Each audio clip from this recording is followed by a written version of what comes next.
Okay, hi, hello. I tried recording this video like 4 to 6 times now, and each attempt has been very not good. So we're giving it another go. This time I have a script. Hopefully I don't sound like a robot or I sound very infomercially, because I'm everything I'm saying has been written down beforehand. Nothing about this is organic. Maybe a little bit, but like this video and the videos I will be making on this channel are for fellow artists and people who just enjoy looking at art, I guess. And specifically for this video, it'll be for people who also like Pokemon. So if any of those things sound like they're your groove, feel free to stay, relax, enjoy yourself, grab a drink, roll up perhaps. I don't know how you get down, but especially if you're brown and queer, yeah, I'm for us. But yeah, if you're not, then like obviously stay or whatever, but like just know this is not a very hetero place. Title screen, yeah, bam. So, quick introduction. My name is Lenz. I'm an illustration student based in the tri-state area. I don't have a specific style. I'm a pretty versatile artist. But yeah, now my preferred mediums are watercolor, color pencil, alcohol markers, and digital painting. When it comes to Pokemon, I would say I'm a moderate fan. Like, I've been playing the Pokemon games for a while, since one of my sister's boyfriends introduced me to emulators, and I think they also gave me a copy of Leaf Green for the Game Boy Advance, which I played on my DS Lite, which actually ended up snapping in half, so I can't play that anymore. But if you have a DS Lite or a Game Boy Advance that you're willing to give me for a reasonable price, or for free even, contact me. I'm a Kanto girl originally, you know, Leaf Green, that was my like big introduction. I'm biased towards Gen 1 to Gen 5 generally. And after that, I sort of tapped out. I mean, I'm still interested. I'm playing Shield right now. I played most of Sun. I haven't finished it though. Because the Pokemon game is just like, after a while, it's like, okay, girl, all right, let's wrap it up. I was inspired by the channel subjectively and various other artists I found on Instagram that I'll insert or whatever. To make my own set of starters, and then possibly expand that into my own Fakemon region. It's a lot, but like, I like to overcomplicate things for myself, so like, I'm just swinging this mic, baby. Yep. Yeah, anyways, back to as a kid, I was really into like fantasy based things like Narnia and like Power Rangers, Mystic Force especially. I was a really big Mystic Force fan. Us tend to like be into like the magical girls.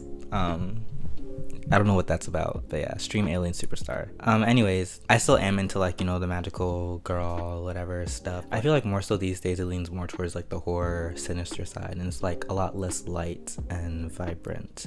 For this generation, for these starters, I wanted to exude that and like sort of like the first movie Narnia energy, where everything felt mystical but like a little bit ominous, but like overall mystical and like yet to be explored type of thing, and like with a lot less warfare, definitely. That's not concrete, because you know we have to build up a lore. My ideas for starters were pretty basic. I feel like most starters are based on an animal of sorts, and they add some element that transforms it from being just a cartoon animal into being like actual like character with the persona. I try to do that while mostly drawing inspiration from Gen 2 to Gen 4. Yeah, leaning more towards like simple designs, especially since they're starters. Yeah. So anyways, let's get into it. Let's get into the starters. Oh, I'm excited.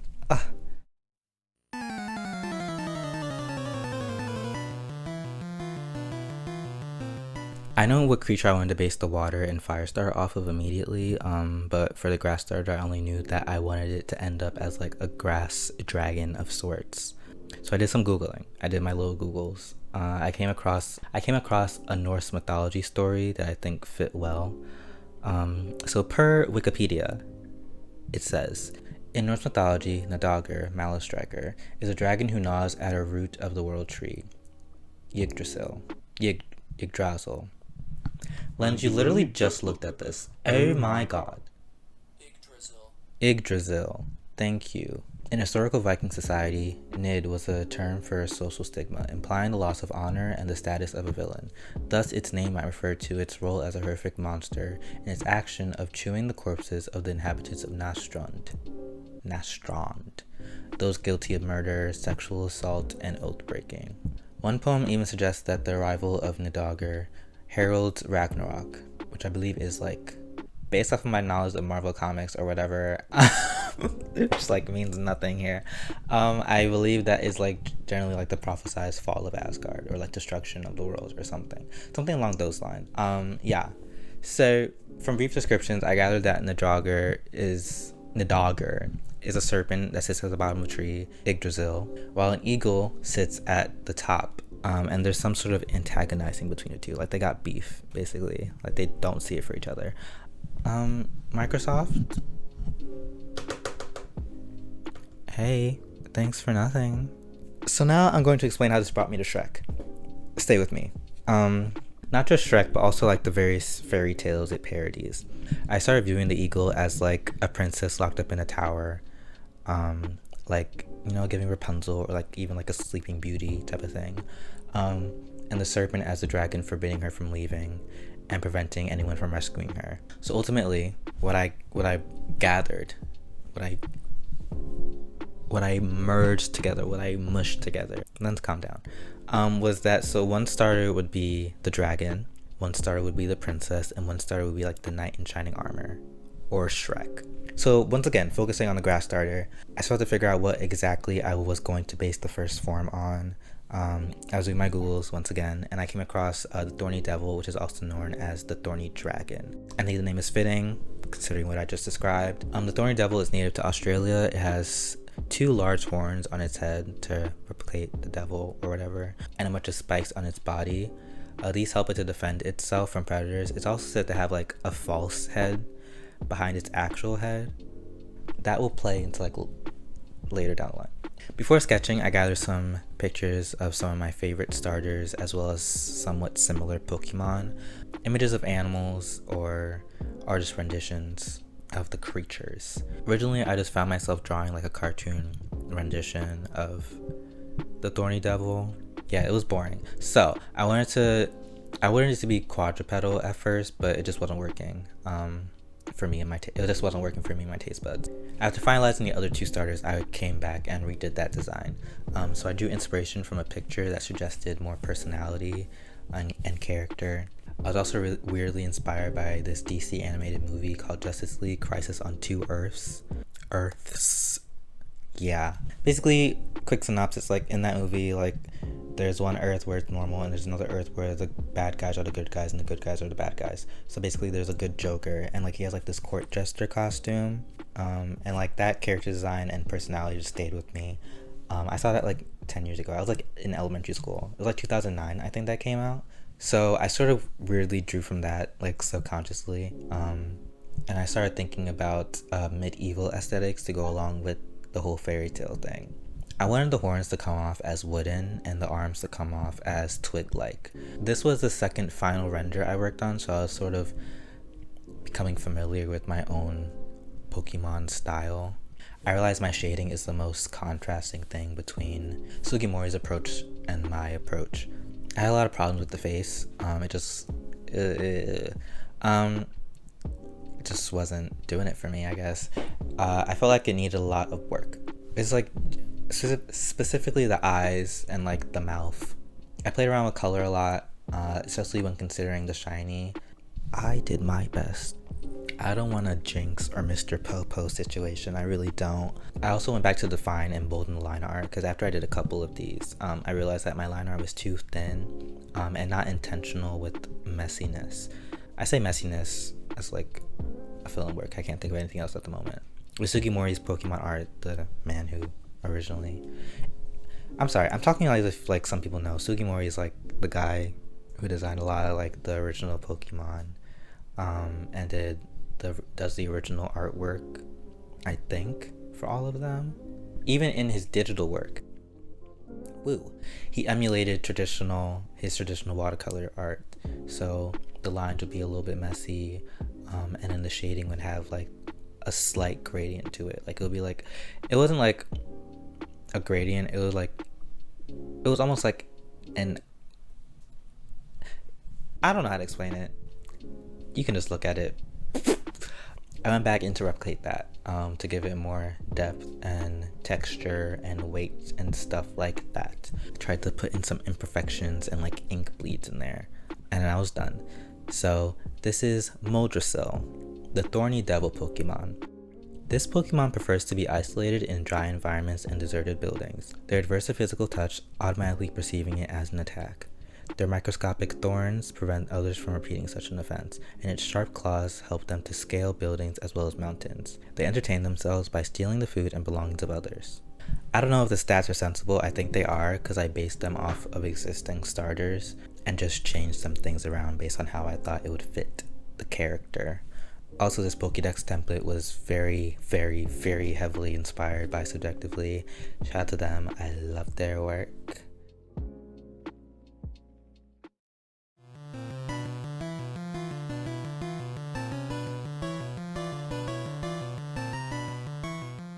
For this one, like I said earlier, I knew immediately what I wanted to base it off of. There's something floating, which was a griffin, which is a mythological creature that is a combination of a lion and a bird, often an eagle or hawk of sorts. We have lion Pokemon, we have tiger Pokemon, and we have like leopard Pokemon, but like not a griffin. And I thought that would have been a given. I feel like for something that was originally like marketed as like heavily as like a pocket monster game, I thought they would have included more like monsters, like actual like mythical monsters. Like that felt like something that would have came up in like Gen 3 or 4. Especially Gen 4. I had my inspiration lined up already and whatnot, but I was really struggling as far as anatomy. Keep in mind, this whole project is my first actual go at like creature design. I'm pretty used to drawing and coming up with humanoid characters, but animals aren't really my thing. Not yet, at least. I tried to do this weird cat-chicken hybrid anatomy, and it was actually quite horrifying to me. Like, what the fuck is that? But I was playing with different poses and character expressions, both in terms of body language and facial expressions. At first, I was focusing on still having it be cute, and I was so scared of the beak being too overpowering, being ugly or whatever, which leads me to think about how people perceive noses. Be proud of your big nose, because the big beak here really helped and like merged everything together. Big noses and big beaks are important. They're character defining. They are. Love your big nose. Love your big beak. Like, I'm being so serious. And the way in which I drew the beak and like its general size really distinguished it from other, I was gonna say bird Pokemon, but it's not a bird, for other beak wielding Pokemon. I cycled through different personalities. I went from like chirpy to like downtrodden, and then I settled on a snooty, unimpressed situation. I really liked that and tried to incorporate that into its body language as well. The anatomy and way of drawing the paws isn't too far off from like typical Pokemon paws. I feel like these type of paws aren't usually seen on starters. I feel like they're more round and cutesy. But I think I got that from I sort of got that from the Lion King, because I used to draw Lion King pictures a lot, and I was always focused on how the paws looked. I don't know, weird tidbit, but yeah. This is my first full render. This is the first full render I did, so there are some issues with shading and like the illustration itself, but I have no problem looking past that for the time being. At least I can forgive myself. I can.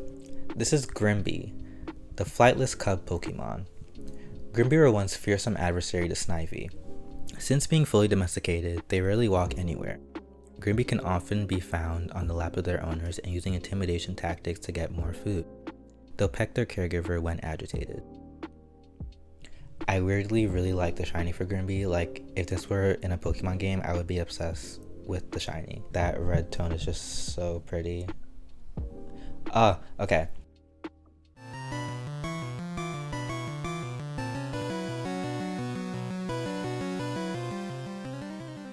Now on to the water starter. That was Grimby. Water now. Yeah, we're on a roll. The water starter is the first one that I actually drafted. Once again, I knew what I wanted to be. I wanted to be a shark. I really want a shark starter. I know we already have shark Pokemon like Sharpedo and like the Gibble line, which is like iconic, show-stopping. Yes, gorgeous, amazing, beautiful. Everybody loves Garchomp. We still don't have a shark water starter, and I feel like that would have been a given. Once again, for a Pokemon, for like a pocket monster game, I feel like sharks are considered very monstrous. So I would have thought that would have been their first go instead of a turtle. But you know, it's whatever. Who are me to like comment on that? And I love Squirtle, so like whatever, it's fine. But yeah, sharks. I was looking at tiger sharks and obviously great white sharks, you know, those are like the big girls. But I mostly based it on the thresher shark, which I had never heard of prior to my Googles. It's just like this wide-eyed shark that has like this really long tail fin. It's actually close to extinction, I think, so like, aw. But yeah, I also couldn't find many clear pictures just on like Google Images. So for a while I was like, is this even real? And like, I'm hoping I wasn't like duped. I'm hoping this like isn't like an internet scam or something, because that would be really embarrassing. I thought it was adorable. So when I was looking at Mojosill, I also wanted to include the frill-necked lizard, which didn't work, but I included it here. Stay with me. So I was thinking about a shy child, or like an underdog in a story to go along with the knight in shining armor thing, but like it would be like a journey to get to the knight in shining armor part. Just a kid filled with like bewilderment, and is also kind of dumb. At first I gave it actually like feet, like Squirtle or Bulbasaur feet, like the monster with the spiky toes or whatever. Cause I was thinking, what if I like made like a shark dog puppy? Cause like baby sharks are called pups, but like, no. Maybe it could work if I was a little bit more experienced in creature design, but like it just wasn't working out. I started with a pointed snout and these big eyes that I immediately became obsessed with, and I decided to give it 4 fins that would like waddle on. I included the big tail fin from the thresher shark as like something that would stand out in the silhouette. And the frilled neck lizard comes into play with the frilled neck, obviously, but also it's like a collar playing with the medieval imagery. I think, I don't know, it just gives medieval to me. I don't have any like, I didn't Google anything about medieval times or eras or like, yeah, stuff like that. I didn't do that. So I'm just going off of vibes. But also it plays into how the Pokemon operates in the wild, which I'll get into a little bit later. The colorway was easy for me to figure out, but I did end up changing the eye color when it came to the final render. And I also changed the mouth to add the dumb bewilderment thing. Puelio, the shark pup Pokemon. Puelio manage to traverse rocky shores by hopping and waddling on their fins. They don't concern themselves with much, lacking the ability to focus on multiple things. Puelio often find that their prey has escaped them, and must resort to being fed by companions. But yeah, I really love these. These are my babies. When it came to this video and presenting these starters, it was important to me to present them alongside each other, because I feel like a lot of what makes starters cool is how they play off of each other visually, and how we as fans already perceive them as having like a rivalry type of relationship. I'm extremely excited to show the evolutions. I really tried to build on and remix the elements that are already present. So yeah, feel free to let me know which is your favorite in the comment section. I would say provide critiques if you want, but I'll save that for when all 3 evolution lines are fully revealed. That way the critiques can be better informed and have more impact on things. If you liked this video and enjoyed me talking about my process of creating my babies, then feel free to like the video, please, and subscribe. Why not? I'm planning on doing a lot more of these, because I've already drawn a lot more of these. Some of my friends already know, because I've been sending them to you. Yeah. Social media. For art, it's LenzBonBon on Instagram and TikTok. And for my personal, it's LenzBonBon on Instagram and Twitter. I also have a website that's like nothing flashy, just something nice to look at, in the description. You can also contact me for commissions via Instagram DM or email, which should be available through my Instagram. Thanks for watching, and have an amazing day, week, month, life, whatever, eternity. Yeah, have a great life. I really hope that for you, truly. Yeah, babes, bye. Catch you on the flip side. Ah!